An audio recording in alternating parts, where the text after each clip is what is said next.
Oke, kemudian untuk sistem di sini kita buat beberapa menu. Pertama ini adalah halaman dashboardnya. Jadi mode idle-nya nanti akan menampilkan beberapa parameter-parameter yang dibutuhkan oleh si petani.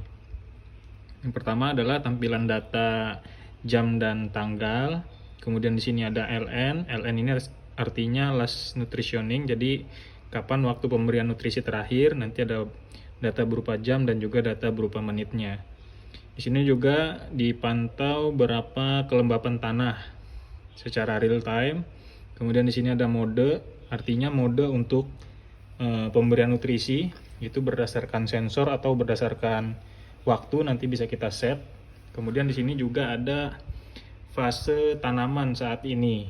Nanti fase tanaman itu kita sediakan ada 4 opsi, mulai dari fase pertumbuhan, fase perkembangan, fase pembuahan, dan fase custom untuk beberapa jenis tanaman tertentu. Kemudian juga kita tambahkan informasi mengenai koneksi internet dan juga koneksi data logger ke server, apakah terkoneksi dengan baik atau ada masalah. Tujuannya adalah supaya petani bisa memonitoring secara real time dari manapun dan kapanpun untuk mengetahui kondisi terkini dari greenhouse atau tanaman yang sedang mereka pantau. Di sini kita menggunakan keypad 4x4 dengan fungsi yang sudah saya tentukan. Jadi tombol bintang ini untuk fungsi home-nya lah kalau di handphone. Jadi dia akan balik ke menu dashboardnya. Kemudian untuk A ini adalah tombol scroll ke atas, B ini tombol scroll ke bawah, C ini adalah tombol pilih, kemudian yang D adalah tombol kembali, yang pagar adalah tombol home, dan juga 0 ini adalah untuk masuk ke menu utama. Nah, jadi ketika kita tekan 0, sistem akan memberikan tampilan menu utama. Jadi ada 3 menu yang utama pada sistem ini. Pertama adalah setting mode, kemudian setting fase tanaman, dan juga setting data logger.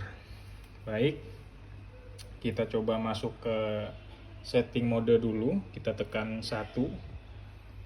Nah, di sini adalah tampilan untuk men-setting si tanaman tadi, itu nutrisinya diberikan berdasarkan waktu atau berdasarkan bacaan sensor kelembapan. Di sini bisa kita tentukan. Kita misalkan memilih berdasarkan sensor, berarti kita tekan keypad nomor 2. Nah, ini kita berikan batas kelembapan. Sekarang ini karena baru di reset, datanya masih 0, kita set misalkan kelembapannya di 75%. Nah, ini kita tekan 1 dulu, baru kita masukkan 75%, baru kita tekan C. Nah, nanti data 75% itu akan tersimpan di controller dan menjadi acuan. Jadi saat data kelembapan tanah itu melebihi 75%, maka nanti sistem akan mengalirkan nutrisi kepada tanaman. Kita back. Kemudian yang kedua adalah timer. Sini saya berikan 3 opsi pemberian nutrisi. Pertama, ini kita bisa set. Misalkan pertama kita anggap seperti pemberian pakan secara umum ya. Ini kita set pertama di jam 8 pagi, menit ke 0. Oke, terus ini kita masuk lagi menu kedua, misalkan di jam 2 siang, menit ke 0. Terus kita masuk lagi di jam ketiga, ini misalkan malam nih, jam 20 malam, menit ke 0. Oke, jadi kita sudah men-setting ada 3 jadwal pemberian nutrisi, jam 8 pagi, jam 14 siang, dan juga jam 8 malam. Ini sudah terset dan sudah tersimpan secara otomatis ke dalam data logger. Jadi walaupun data logger ini padam, listriknya, maka data yang sudah kita save ini tidak akan hilang, jadi dia tersimpan. Oke, lanjut kita masuk ke menu yang kedua. Ini set fase tanaman. Jadi pada fase tanaman ini kita tadi sudah ceritakan bahwa ada 4 fase. Pertama ada fase pertumbuhan, terus ada fase pembungaan, terus ada pembuahan, dan fase custom. Oke, kita coba simulasikan satu fase pertumbuhan. Nah, di sini kita juga diminta untuk mengisi parameter. Pertama adalah volume in. Volume in itu artinya volume dari masing-masing konsentrat. Jadi ada 9 tabung konsentrat termasuk air, satu tabungnya.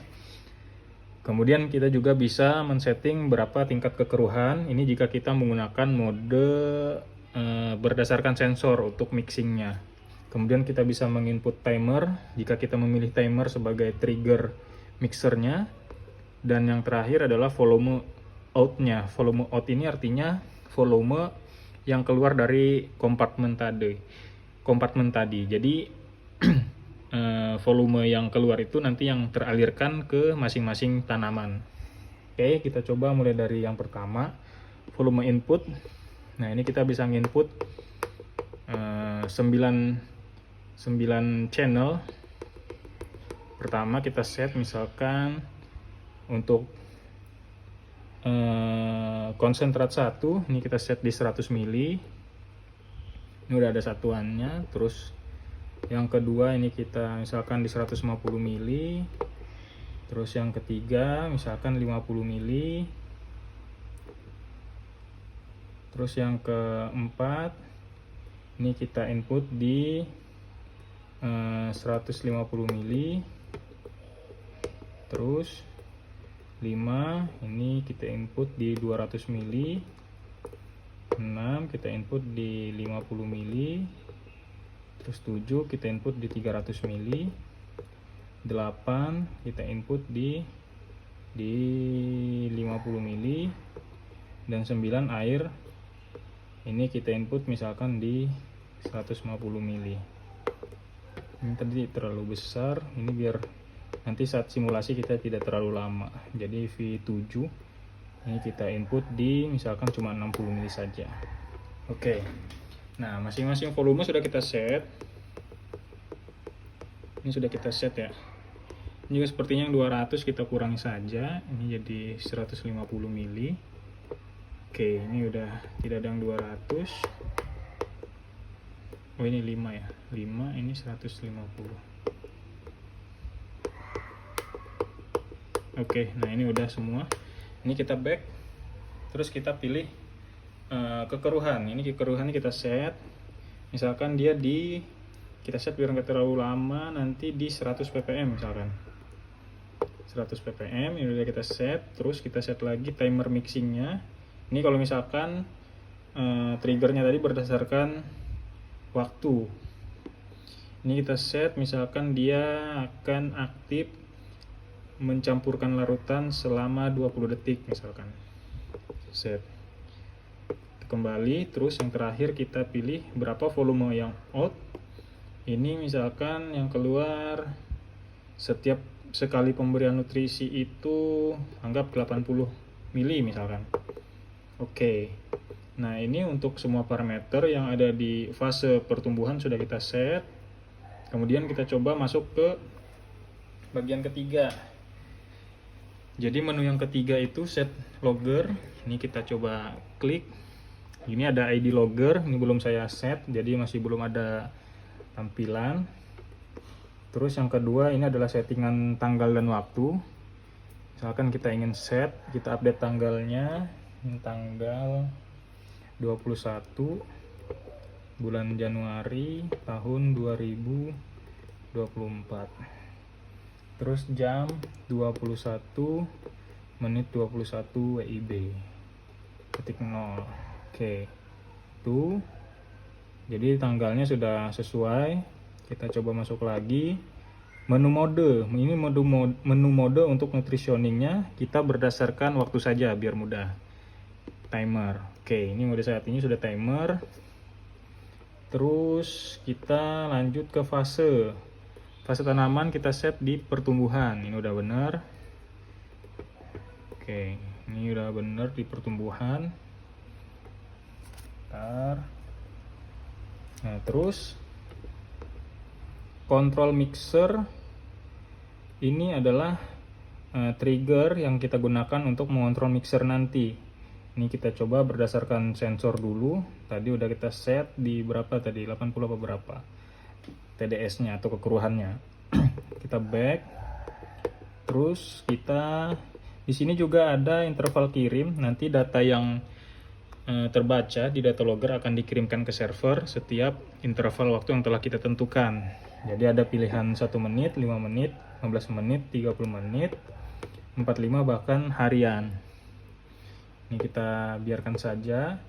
Terus ada zero reading. Zero reading pump ini adalah fitur yang sengaja saya tambahkan untuk mengantisipasi adanya kekosongan cairan pada saluran air dari peristaltik pump menuju ke nozzle yang ada pada tanaman.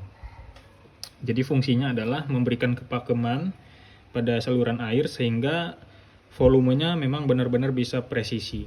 Ini bisa kita coba untuk zero reading. Zero reading ini bisa kita set dulu berapa lama kita akan mengaktifkan sistem zero readingnya. Misalkan kita aktifkan selama 20 detik saja. Kalau sudah, kita tekan mulai. Nah,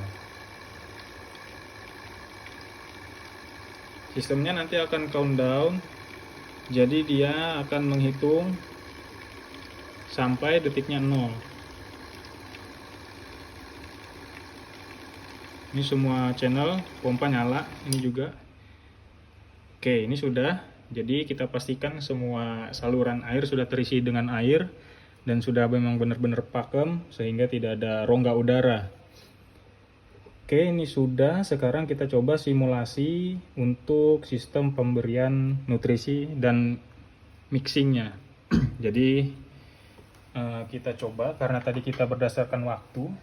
Ini untuk pemberian ini nutrisinya kita berdasarkan timer. Jadi sekarang kita coba set. Sekarang pukul 21.23, 21.24. Sekarang kita coba set modenya ini di pukul 21.25.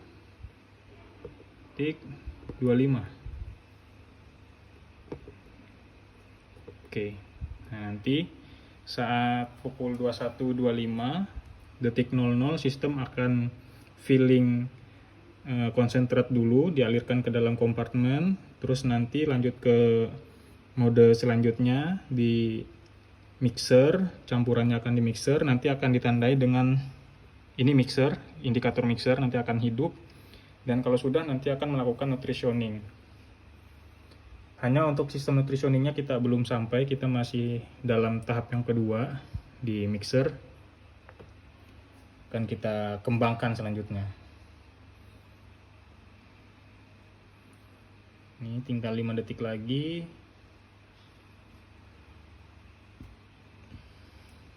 Oke, nah ini sistemnya dia filling dulu.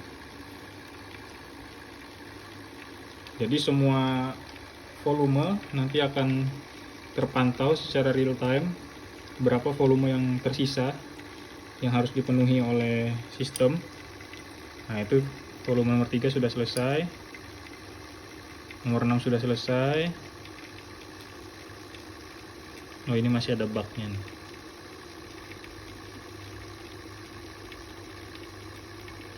Oke, nomor 1 juga udah selesai. Jadi relay yang sekarang aktif ini, peristaltik pumpnya itu terhubung ke relay nomor 1. Oke, sisa nomor 2, 4, 5, dan 9. Nah, ini udah selesai semua. Nah, sistem nanti akan mixing. Jadi mixernya nyala, terus sensor TDS-nya akan mensensing. Nah, jika sudah nanti dia langsung nge-cut, sistemnya balik ke menu standby. Jadi seharusnya setelah sistemnya tadi selesai di mixing, mixernya sudah mati, dia akan lanjut ke fase nutritioning. Cuma akan kita lanjutkan setelah ini. Mungkin secara keseluruhan seperti itu prinsip kerja dari Smart Precision Farming ini kita garap bersama dengan PT Arutmin Indonesia di site Asam-Asam untuk keperluan supporting device pada bidang pertanian. Terima kasih.